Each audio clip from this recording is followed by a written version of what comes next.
the idea of the Montreal Jazz Festival goes back a long, long, long time. I'm old. When I was a student, I was going to the CBC jazz recording. It was free.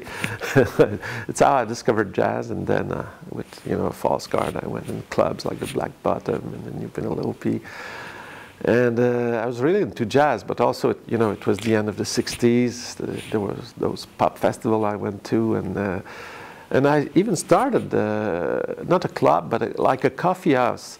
I rented a 5-story building in Old Montreal, and we had a coffee with a concert club on the ground floor, and then on the second floor there was an exhibition hall, and there were room for photographers, and there were practice rehearsal rooms for musicians on the upper levels.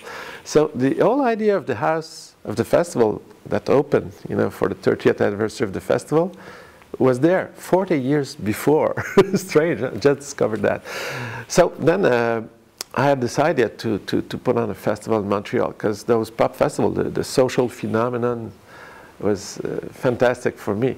And well, after Cosmos, it was a group of young idealists, and we brought Pink Floyd, Genesis, Gentle Giant. We were the first to bring them in America.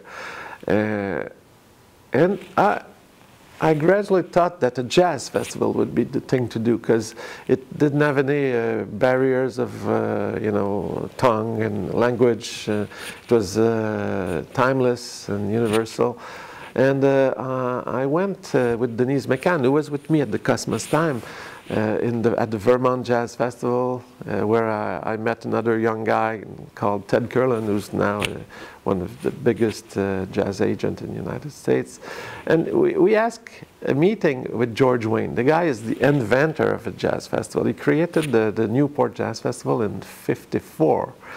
So he accepted to meet us, and I was like long hair, and he gave us some counseling. The most important advice was to not to do a jazz festival in Montreal, that I was lose my church. But hard I did. In '78, we announced the jazz festival at the University of Montreal, but we couldn't get the funding, even if I wrote in my first request for a grant that this festival one day would bring a lot of American tourists and draw a lot of money from Montreal. I made a fool of myself. So in '79, then we thought the festival would begin at the St. Denis Theatre, and we had booked Keith Jarrett, Pat Metheny, and again, no funding. We did those 2 shows though, but we didn't call it a festival. In '80, we finally succeeded to convince Télé-Québec, is the Quebec Public Television, to buy from our television company, because Spectra, who's behind the festival, also is a major TV producer. It was already then.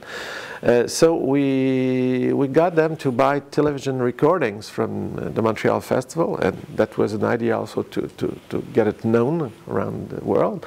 And we also had recordings of radio shows with CBC. Alain de Grosbois was the producer, and he founded the festival with me, Denise, and André Ménard.